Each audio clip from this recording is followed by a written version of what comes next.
Well, there you are again.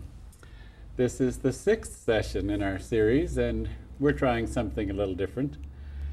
We felt like we got instruction to just take a short break after our last session and come right back and continue, because that last session seemed to go in about 30 seconds. When one of our crew went over with that card to hold up 10 seconds, I knew that their clock was wrong, that certainly we hadn't gone through an hour that quickly.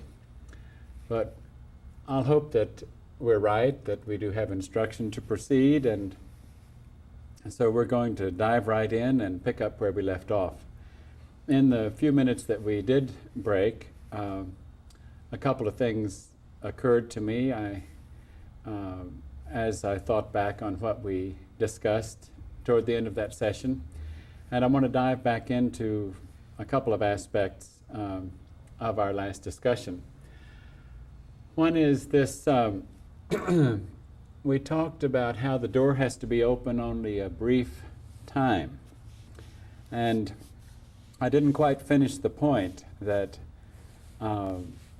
if you really play it out in your imagination, that if there was an organization out there that was saying, move out of your world, leave everything, and they literally and physically did that, when you hear more of the particulars of what overcoming are, you could see that if it ever caught on, it would have a significant effect on the structure of things and be a threat to somewhat the system that Satan or Lucifer has engaged for society at this point in an age. So it would be detrimental. Therefore, you can see, since that is the case, even though you might not understand it yet, but you will as we go on, since that is the case, that once, let's say, like the churches that began in the New Testament, particularly Pauline letters, that as those churches continued to stay in the same town and to teach the truth, the truth had to begin to be watered down and watered down in order for them to survive. Or every last follower in every little church would have disappeared, and in order to protect their endeavor of change, in the same way that in 75 we had to disappear in order to be isolated. In other words, we had to be separated out or lifted out in order to be free to do what we had to do. And the same thing would have to happen if you continue to take an interest in this, and the further we go, it speaks to you, then you would recognize that, goodness, I'm going to be shortly, literally, physically, dropping out of the world.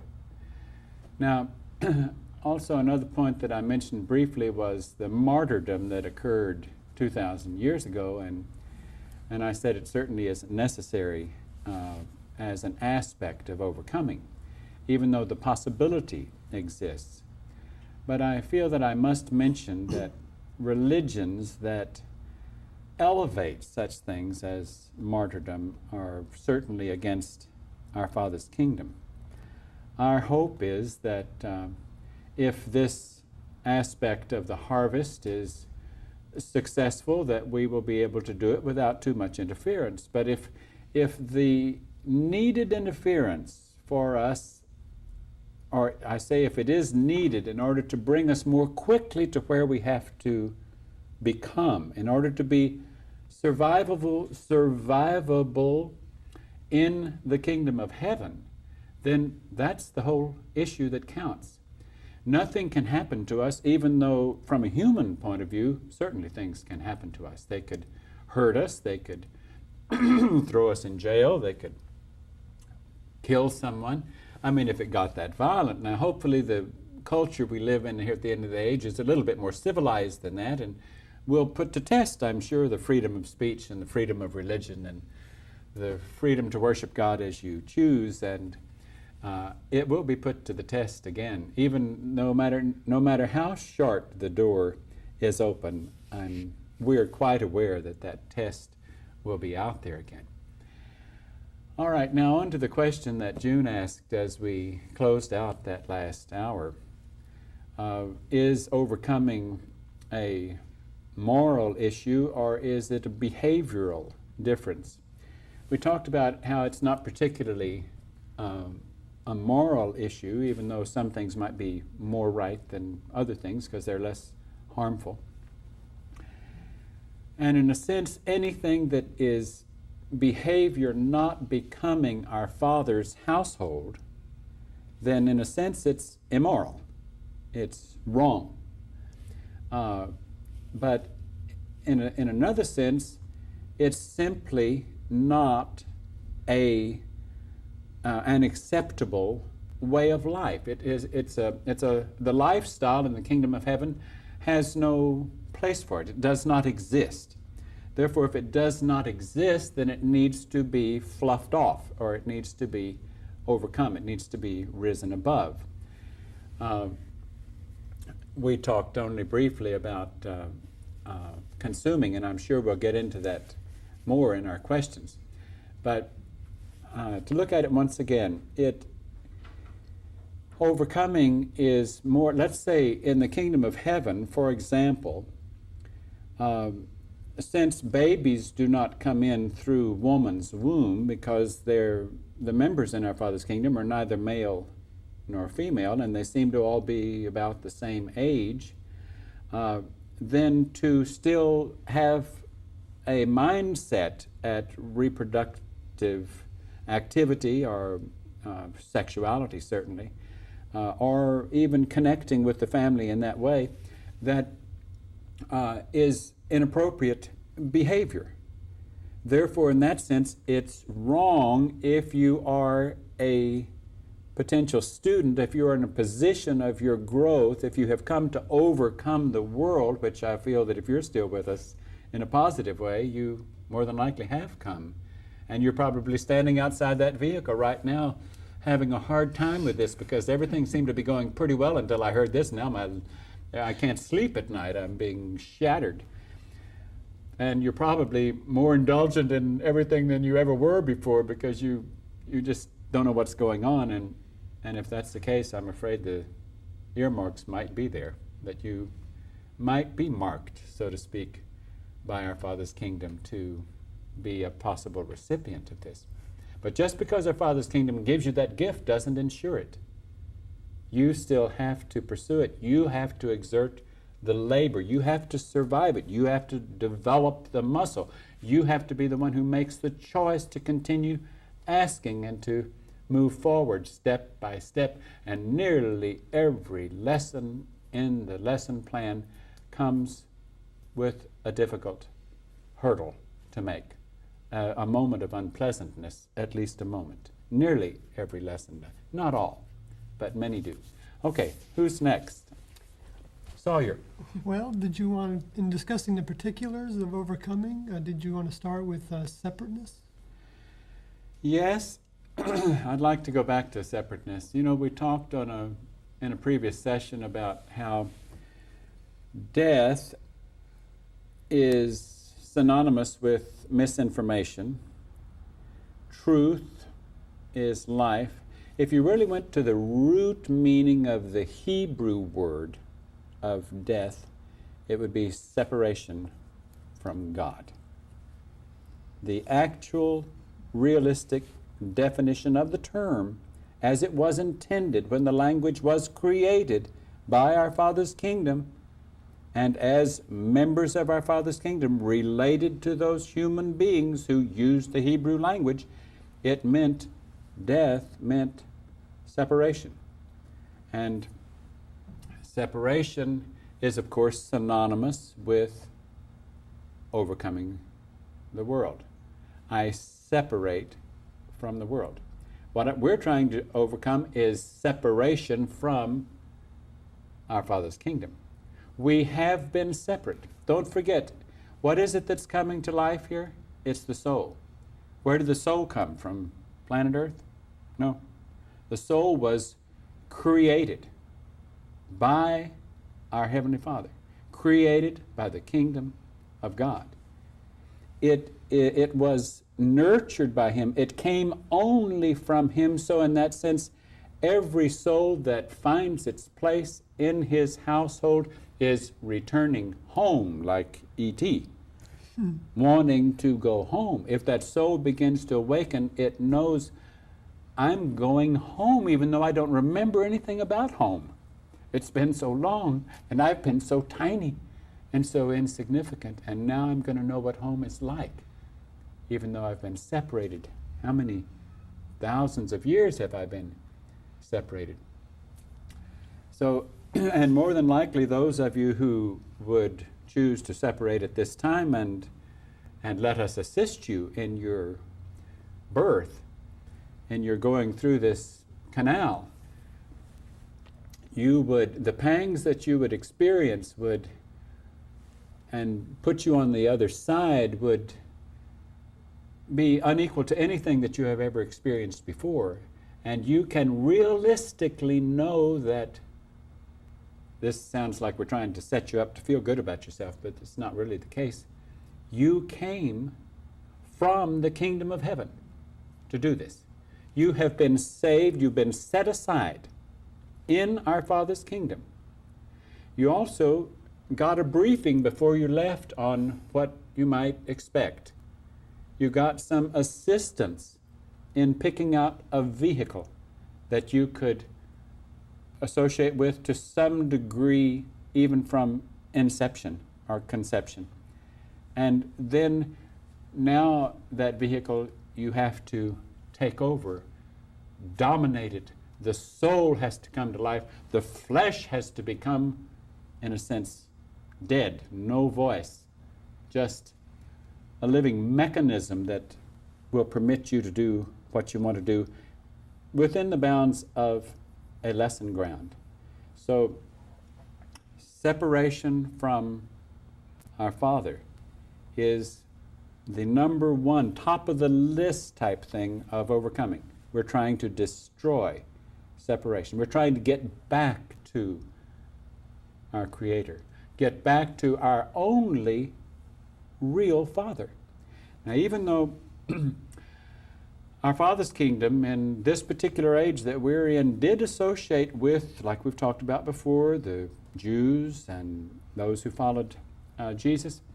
But think way back in the early parts of the age when our Father's kingdom even hovered over the camp and a spacecraft or a cloud and related to them and gave instructions to Moses and to the priests, and they saw this fire there, and they saw this cloud at certain times of day, and it was a cloud at other times, and it would move and it would follow them where they would go, and they'd have a place where they could go and sit and concentrate on the lessons that they were receiving.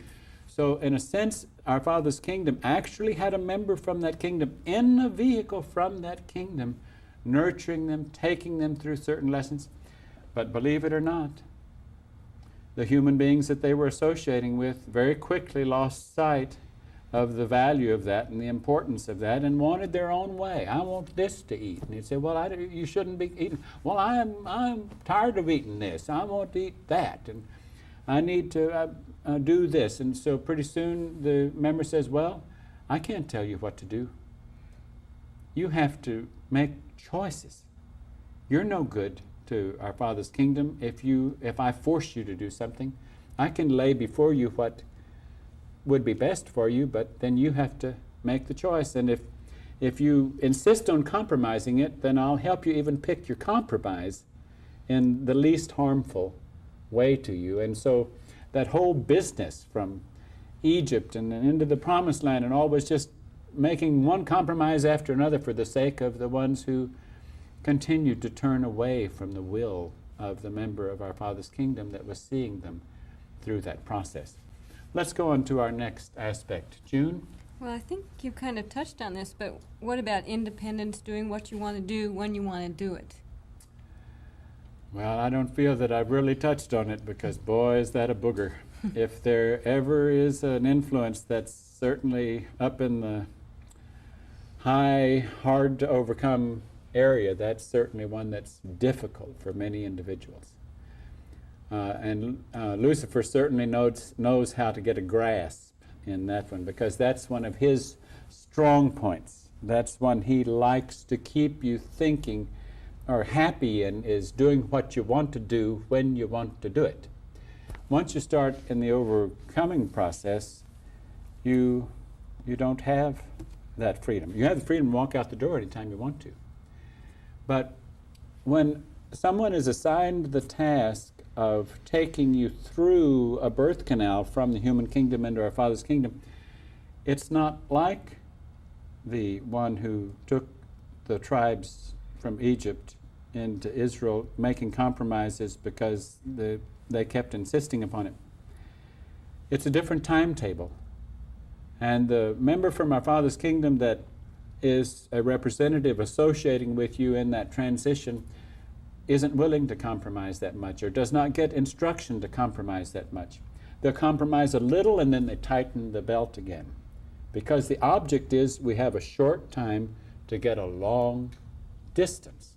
And in order to take advantage of the short time, then it does require very accelerated forward motion. And that accelerated forward motion does not leave the door open. I can remember that in that Wyoming campground that I referred to, after those 9 months of running around holding meetings, then all of a sudden T and I had to start saying, now, we can't get anywhere. We can't have our little meetings. We can't have our sessions if we're just so disorganized that this bunch is running off to the laundromat at this hour and that bunch is running off to the grocery store at that hour and this one is doing that. And so we had to forsake of getting somewhere and having some instruction and making a laboratory classroom out of it and changing our vernacular and changing our habits and changing our ways. We had to have a structure. And that structure then immediately became an infringement on doing what I want to do when I want to do it. And so the individual that was still dealing a lot with,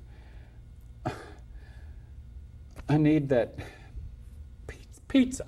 We haven't had pizza for 2 weeks, or we haven't had pizza for 3 months. And we haven't been to the picture show, or when we do go to the picture show, it's not the one I really wanted to see, or I really feel like I need so much of this to consume, or so much of that, and I don't like okra or whatever it is that I found on the menu yesterday. Well, we talked a few minutes ago about, to a large degree, the path of overcoming is one of liberating you from structure. And in a sense, at this point, you could kind of compare overcoming this world to a preparation program for God's astronaut program. It's like if we're going to go to a place where you can't just run off when you want to run off and have what you want to have and do what you want to do, then you have to know that you have control, that you don't need to have your pizza when you want it. You don't need to cat around for a couple hours at night and run your car up and down Main Street. You don't need to do this or that. That you have grown up to the point that what your only concern is being a crew member, being a part of a crew. And whatever the crew is assigned to and whatever the crew wants to do, insignificant or significant, you are crew-minded. You are crew-minded. Instructions are given to the crew, and you as a crew member are crew-minded. So one of the major difficulties that happens is this difficulty of getting rid of what I want to do when I want to do it. Don't forget, it isn't really what you want to do when you want to do it. This brings up an interesting point. In a sense, even though we're the little guy who has the control of the option button, and because of our free will as to what we listen to and what we don't listen to, in a sense we're mediums. We're all mediums. I don't like mediums in the sense of the spiritualist church or the New Age mediums, but I'm not condemning them. They're at levels of pursuit of trying to improve their knowledge. But in a sense, we are mediums. But what's funny is that when we're in the world, since there are so many discarnates out there, so many individuals outside of bodies, that they use our body to do what they want to do. Now, a lot of times you've seen illustrations of that in a person that psychologists or psychiatrists will write a book about or show a television show about multiple personalities, and even to the degree that if this vehicle permits it, and if the soul that is supposed to be more strongly identifying with that vehicle permits it, those individuals who are in the discarnate condition will even come in and identify their name. And they'll be, wow, all these multiple personalities. When Jesus said, when your eye is single, you're full of light. And that means when there's only one soul in there, there's only one pillowcase, it's only you. So it wasn't really you who liked to run and do when you wanted to do it. It was you permitting others to use you to run when they wanted you to run and indulge in what they wanted to indulge, because they could only get feeling and satisfaction from participating in your vehicle, and in a sense cohabitating in your vehicle with you in order to get their desire taken care of. So in that sense, we're mediums. Our desire is to become vessels, another word, same thing, for the mind of our Father's kingdom, but certainly not in the sense of that humans interpret mediumship. Because even though we would like to be able to kind of get in some unconscious or trance state and say to our older member, just use us, I'll disappear, you use us. It says, no, that's ridiculous. We're not that stupid. Come on now. If you ask me, I'll feed you information if you're asking the right thing, and if it's information that I have instruction to feed to you, then I'll give it to you. And in that sense, we are expected to grow up a little bit and understand how that mechanism of information works. What's our next question? Well, in overcoming independence, what about like needing recognition or attention? Okay, so in a sense, this wanting to do what I want to do when I want to do it, that's a kind of independence. We'll call that, we said separateness is kind of top of the list, and we'll make independence maybe somewhere close to the top of the list of something that needs to be overcome. And you said independence, is it also? Like needing recognition or your ego? Or Ego, that's good. Independence, ego. I'll say that, believe it or not, even that for the most part is not you, but it's someone from the other side wanting to, who has not overcome, wanting to, or it could be you because you're still listening to that. A lot of times we listen to the influences that we're still into. So we can't really blame the influence, because anytime we listen to influence, then we obviously haven't overcome it ourselves, or we wouldn't be listening to the influence, have we? Mm-hmm. So independence or ego, if I need attention, if I need recognition, if I want to amount to something, then these are the qualities even that were taken from the human kingdom even into our Father's kingdom long time ago by someone called Lucifer. He still couldn't get his eye off of himself, wanting to be somebody, being impatient with his assigned task, his being a member of the crew, his having to wait for instruction to come down, and he wanted to be somebody. He wanted to develop. He wanted to, and then that meant that he didn't trust in the one who was taking him through development. A lot of overcoming is a matter of patience, a matter of waiting. I mean, we spend a lot of time waiting, learning to overcome being disturbed by waiting or threatened by waiting. But independence is certainly synonymous with separateness.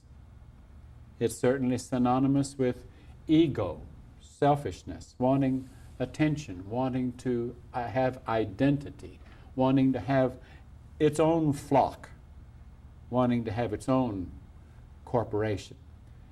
So, yes, if that's something you've had to deal with that you have not overcome, and most have to deal with it to a degree when they're in the human kingdom, then this is another on our list of helping you understand some of what you're up against if you still need that recognition, or if you still need that independence, that separateness. What's next on our list? Well, what about rebelliousness? I'm afraid I would pretty much treat rebelliousness as just a side symptom of independence. Rebelliousness is just a next step of independence. It says, I wanted to do it and you didn't let me do it, so I'm going to rebel. And unfortunately, then you find yourself on the threshold of saying, I can't force you to do it. This isn't the name of the game of forcing someone to do it. I can't make you do it. You have to make me help you. The initiation has to come on the part of the seeker, repeatedly. If the thirst is weak, are we in trouble. If the desire to change is weak, are we in trouble, because the teachers don't get anywhere when they see us going slow and they try to impose it on us. It just doesn't move. The movement forward occurs in direct proportion to the thirst of the individual. The desire for change, the desire of speed in that change, the muscle exerted to control that change, to rise out of that desire and discard it and look for something better and be ready for it and say, here I am, I'm ready for the next step and the next instruction. Of course, you'll be surprised, those old tests keep coming back. And the next level sends them back to us to be sure that we've really licked them and to give us another little chance to prove that we have. We can re-examine them. Sometimes they come back even stronger. We thought, wow, I thought I'd gotten past that one. Didn't have to deal with that anymore. Then some night in the middle of the night, or in total surprise, you have something in return that you thought you had really overcome, and comes at such a shock. But pretty soon you get wise and you know that it's going to return. And you're prepared for it. But you don't think about it. If you fear it and think about it, you're inviting it.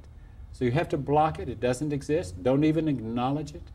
It isn't there. And then when it comes and you're surprised, you deal with it. You get rid of it.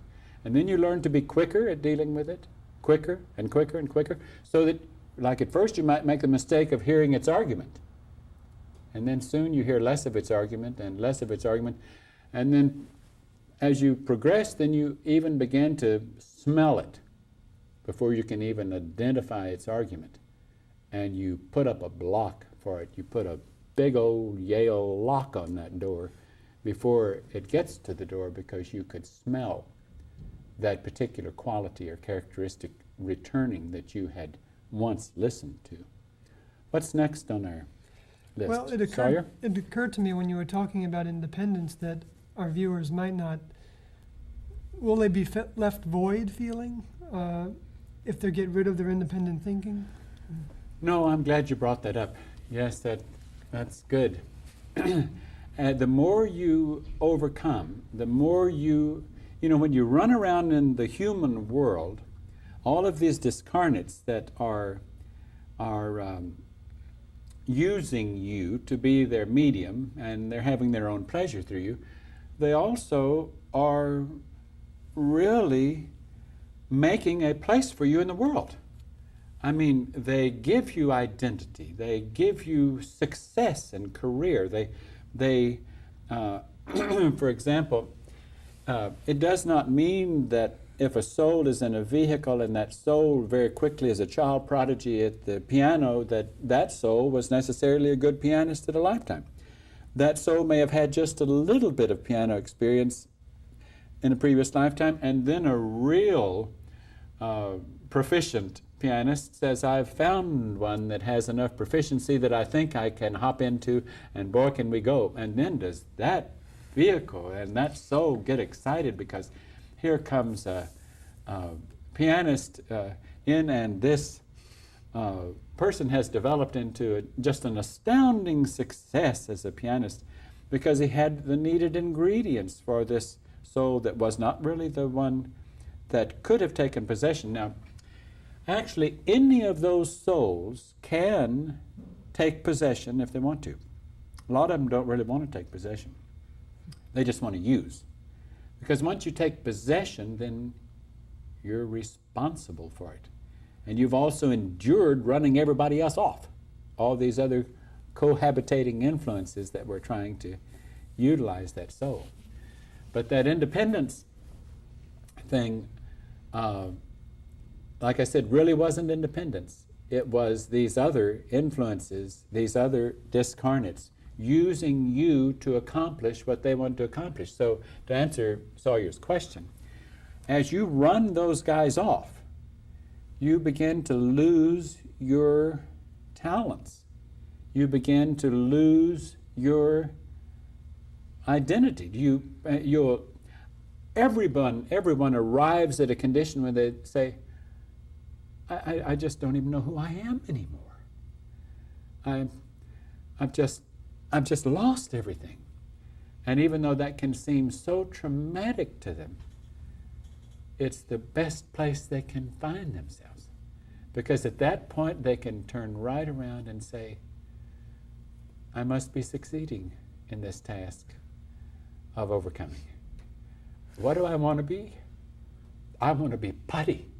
I want to be putty in the hands of my Heavenly Father's kingdom. That's what I said I craved. Now here I'm put to the test. Do I crave that? Do I care whether I, or do I want only to be a servant? Do I even want to be a servant? Or do I just want to be any servant? Do I want to be available? Am I satisfied with being available and not interrupting, not causing problems, but being someone who can contribute? Maybe if all I can contribute is to mix the batter for the cake, then can I do it without causing problems with the other crew members? Can I do it in a right relationship with them? Or do I want to shine somehow? Have I still got that much that still needs that? Excuse me. This is all a part of going through that womb. As a soul in the human kingdom goes through a womb in order to re-enter, it does the same thing. It loses its identity. It loses the consciousness of who it was. Now, all this effort that's been made by metaphysicians and certain New Age groups to have life readings to try to help people identify with their past, I'm afraid it does more harm than it does good. It doesn't do any harm to know that you've more than likely had a past, and it might have been a lengthy one, but if I connect you with that past and try to bring it into realism, I can also turn on old buttons that you worked hard to turn off. I can remind you of your alcoholism, or I can bring it back into place, or I can remind you whatever it was that you worked so hard to overcome. And knowing that past is of no significance, there's only one past that is of significance to you, and that is your past relationship with your Heavenly Father and His relationship with this kingdom, His relationship with His representatives, your relationship with His representatives, His kingdom, and anyone else that was associated with His kingdom that you have come. That's the only past that is of any significance to you. I don't believe that T and I believe we can safely say that we cannot remember, nor do I expect that we will remember when we're back in the activity of our Father's kingdom, that we will see a posting of a piano concert anywhere, or that we'll see a posting of NFL football game, or of the Presbyterians, or of any other profession that I could think of that exists in this kingdom level and does not exist in that one. Now those, I'm not condemning those things. They were lesson grounds. They were stepping stones. They were places to get into, learn from, and get out of. And to rise above, to see through, to get new values and see that they weren't as valuable as you thought they were. A real irony here is that from our Father's point of view, the most intelligent, or what humans would call the most intelligent people, and the most schooled people, and the most really scholarly people, are most usually, from our Father's point of view, the most ignorant. Frequently, the person who has no schooling at all, who might at this moment be a street person, or a wino, or live in the sticks in the Appalachian Mountains, but sit out on that little mountain and talk to their God all the time and wonder why it is that they feel guilty about some of the conduct that goes on in their life and in their household. And sometimes the most simple people that deal with the most simple problems get closer. And they usually are simple people dealing with simple problems also because of their relationship with their Father. I mean, don't forget, growth pattern is when I ask, He usually presents me with something that I could see as a problem, or I can see as a positive, and move forward from that. What's next on our overcoming list? Well, if you think we've covered independence for the moment, should we move on to overcoming sensuality? Overcoming independence for the moment and talking about sensuality. I'm sure we'll come back to independence, but sensuality is such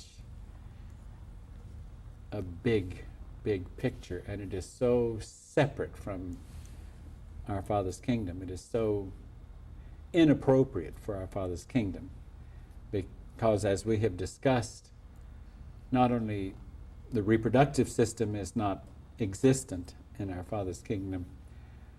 Of course, sensuality has many aspects. If you consider it, all of the senses, the emotions, the moods, the needing of affection, the needing of attention, all of those are aspects of sensuality. The indulgence in stimulants, in needing your coffee or needing your alcohol or needing your booze or whatever it is that you like to hide in.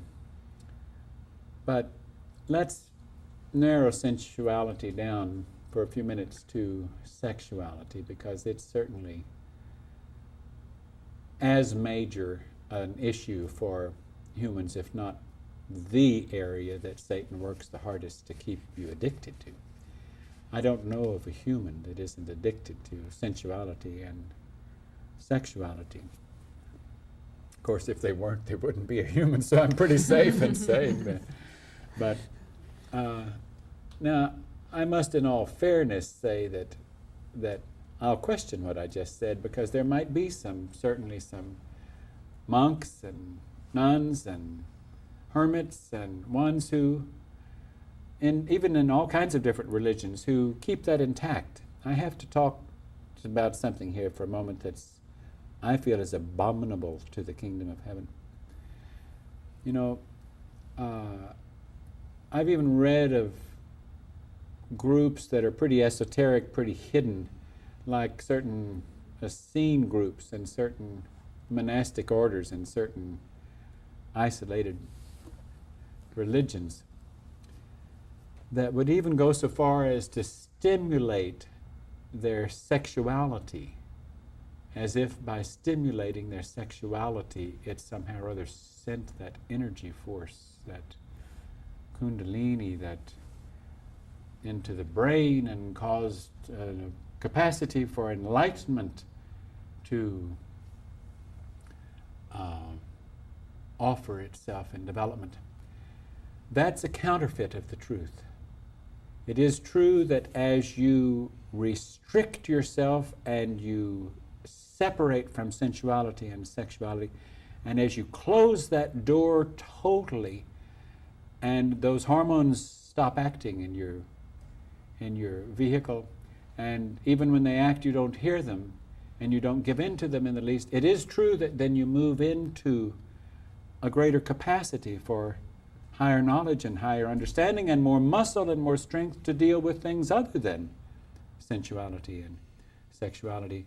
But the counterfeit of that is to, in some sort of ridiculous way, stimulate sensuality or sexuality for some kind of spiritual trip that is hideous to our Father's kingdom. That's a perversion of the way control was designed to come. I hate to, but I must address that directly. That is not the truth. Even though certainly T and I investigated it. T and I investigated it seriously. We studied it as we studied everything else during the period of our awakening. But it was made so clear to us that it was not of our Father's kingdom. Now, sensuality, well, I think the next place to begin on this is probably to discuss love.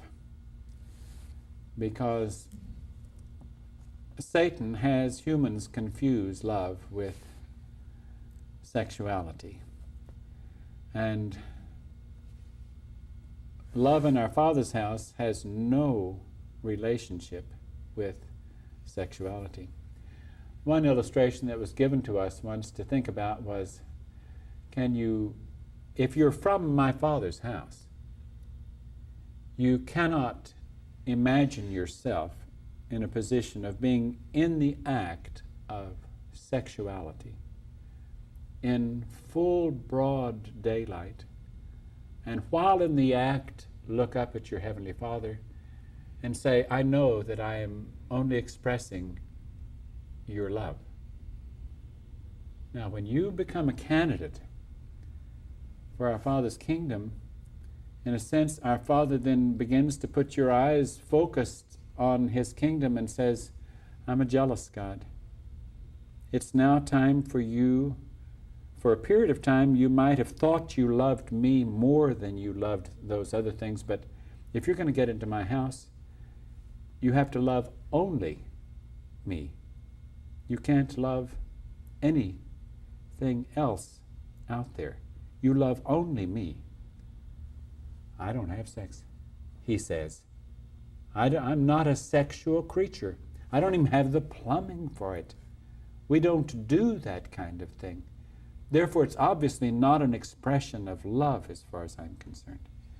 The physical aspect, for a while in our classroom, after T first left her vehicle, and I was still trying to get out of the shock of it and help the students through the shock of it, for a period of time, if I was gone from them for a period of time and I returned, I would hug them and to try to show my affection for them. And after a while, it began to feel, this is inappropriate. We need to get past this. This is less than right. It may not have done any harm for a period of time, but it's inappropriate. The Band-Aid might have worked, but we don't need the Band-Aid any longer. And that doesn't mean that we don't love each other. We do love each other if our Father desires for us to love each other, and to the degree that is right from His eyes for us to love each other.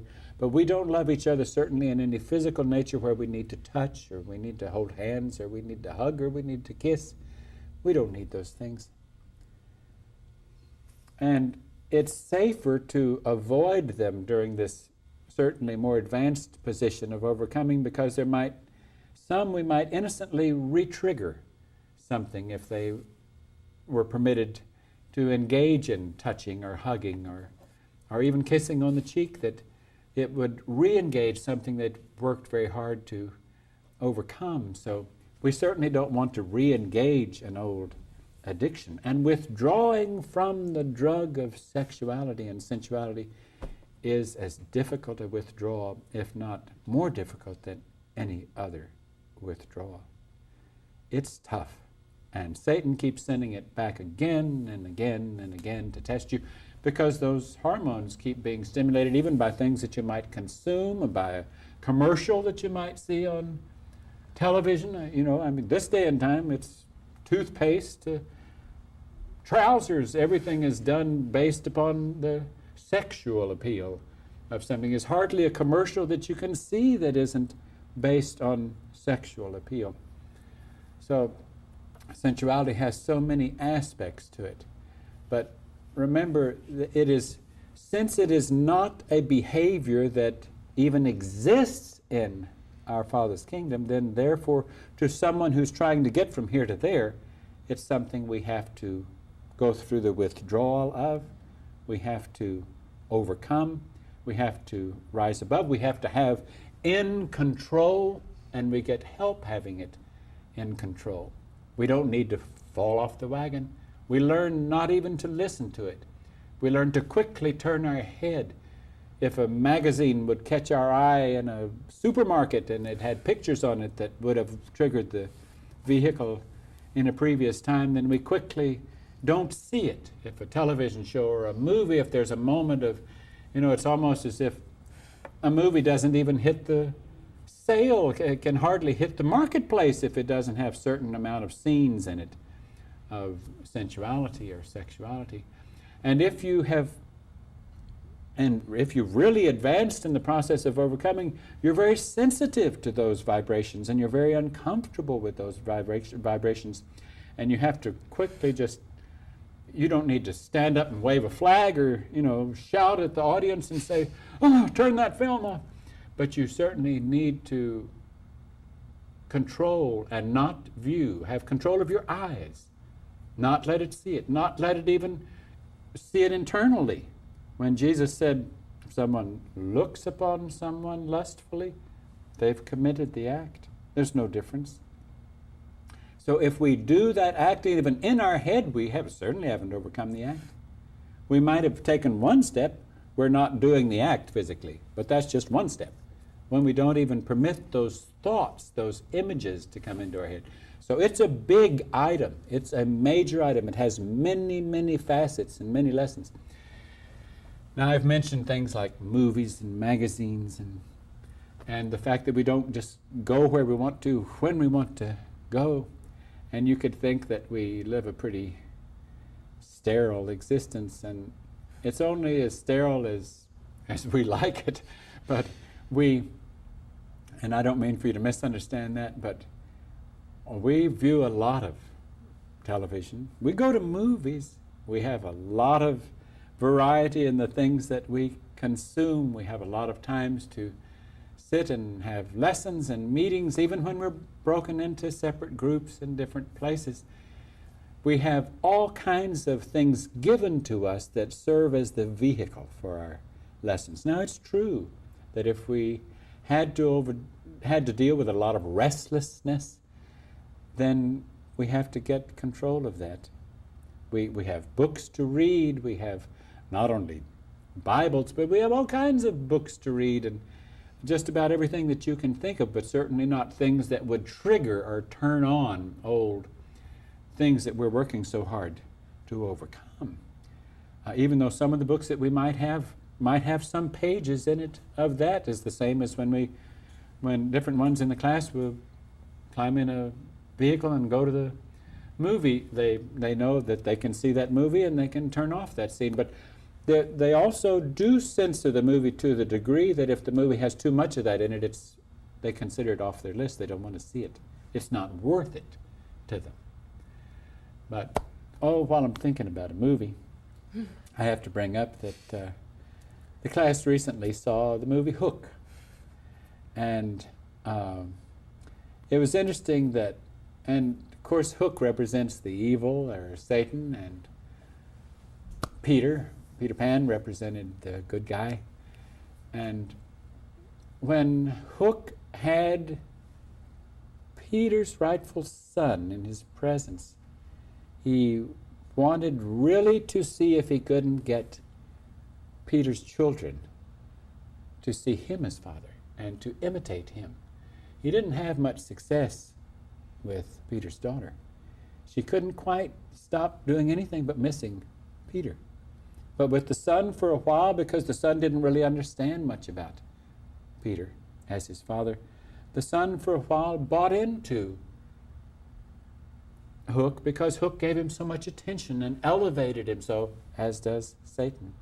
Gives you a lot of attention. He elevates you so, and he even lets you imitate him. He can give you all kinds of success and authority and power and things of this world. But as soon as Peter came back in the picture and Peter's son really began to see Peter for what he was, the son knew that he apologized to his father, and he said, I'm yours, I'm not, this is not my father. And he quickly realized how much he had gone astray, because he really, and of course Peter felt guilty, because Peter felt like he hadn't really let his son know him, that what his son knew of him wasn't enough to win him. So Peter certainly understood how his son could go for Hook. Well, I'm sorry, I had to bring that illustration up, but it was a good one. And the movie had a lot of good parallel lessons in it as far as the conflict between good and evil are concerned. What's next on our little list? I think there were some particulars about sensuality that we were... Well, yes. Would you want to say something about costume and jewelry? And Wow, you hit right below the belt, or right on the belt. Okay, this gets into an area that we could certainly switch into a gear where you could say, oh, those that are with this representative or with this group or with this cult, they seem to have an identity. We have a kind of identity that is trying to not have another kind of identity. Since we're moving into a world that is genderless, then we try to not be gender. June is not trying to look like a male. Sawyer's not trying to look like a female. They're trying to be neither. They're trying to be both in the purest sense, but not in the human sense. So what do? It's certainly an aspect of female consciousness, or to sustain female consciousness would be to use a certain amount of makeup, tend to the hair, go to the beauty parlor, spend time on the rollers, earrings, jewelry, tight waist, short skirt. I mean, if we try to think of and the male in the same way, tight blue jeans, tight belt, tight shirt, Mr. Macho, cowboy boots and whatever it is. In the same way, both are trying to have no masculine characteristics, no feminine characteristics, but in a sense, still sensitive and soft, but neither male, genderless. So it is true that they cut their hair in the way that's the easiest to care for.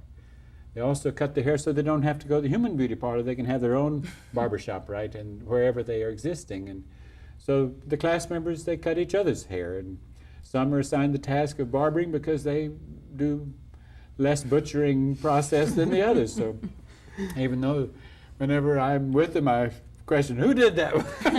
Who did so-and-so's hair? It's not tapered very well. And but they do have a haircut that tries to be pretty much neither male nor female, and one that they can handle, and it's easy to care for, and they can wash their hair every day, and it's clean, and it's off their neck, and they don't have to give it any attention. It doesn't attract any attention out there. And as far as the clothing they wear pretty much unisex, or things that certainly aren't tight-fitting, and they wear a loose shirt, and sometimes the shirt is bought in the store in a department that sells it, both for male and female, and sometimes you'll find the same shirt whether you're going to Marshall's or Ross's or some of the discount stores, where you might find the same shirt in the women's department that you'd find in the men's department. The only thing that's changed is the sizes on them. But they want loose-fitting things that do not accentuate the waist or the hips or any shape of the vehicle. They don't need to color themselves. They don't need to have lipstick or rouge, or though they try to stay clean and neat and well taken care of, and try not to vibrate attracting anyone, but they also don't want to vibrate repelling anyone. They just want to be neutral. They want to be just objective. They try to control that vibration. And so certainly it affects the item of jewelry, makeup, haircuts, clothing. And as hard as they try to kind of be unidentified in that way, whenever they go someplace and then they go back to that place again, like if a partnership goes to a market, and then another partnership goes to that same market, that inevitably if they go to the same checkout counter, they say, well, I saw you here just yesterday. Even though it wasn't the same ones at all, it was someone else in the classroom, but their vibration seems to be so different that whoever it is that's representing that way, we try so hard not to have the clothes look alike, and in spite of our effort, they all seem to look alike in the eyes of others.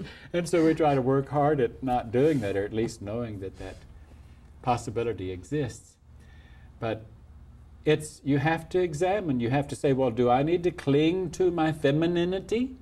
Do I need to cling to my masculinity? Because if you do, you're not really ready to make this transition from the human kingdom into our Father's kingdom, because if you go back and read your scriptures, you'll find that there is no marrying, there is no male nor female. So it is a genderless kingdom. I'm glad we had a chance to get started a little bit in some of these other aspects of overcoming. We've given you a lot to think about. You know, as I think about our previous session, I realize that, as I go over it in my head, I know that we weeded out quite a few who watched that session. And some who watched this session will probably weeded out quite a few more. And you keep wondering, where is it going to end? Will we weed them out so that no one responds? And if that's what happens, if we're doing the will of our Father, then that's all that matters to us. We're not getting any points by how many might listen to us and follow us. We only want to do what is instruction from our Father's kingdom.